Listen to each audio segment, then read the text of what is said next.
আমি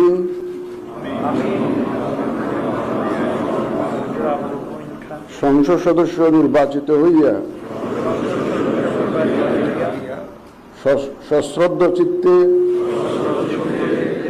শপথ বা দৃঢ়ভাবে ঘোষণা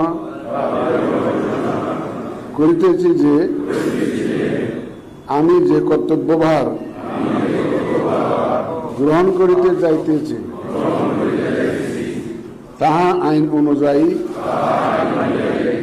ও বিশ্বস্ততার সহিত পালন করিব। আমি বাংলাদেশের প্রতি অকৃত্রিম বিশ্বাস ও আনুগত্য পোষণ করিব এবং সংসদ সদস্য রূপে আমার কর্তব্য পালনকে ব্যক্তিগত স্বার্থের দ্বারা প্রভাবিত হইতে দিব না। ধন্যবাদ আপনাদের।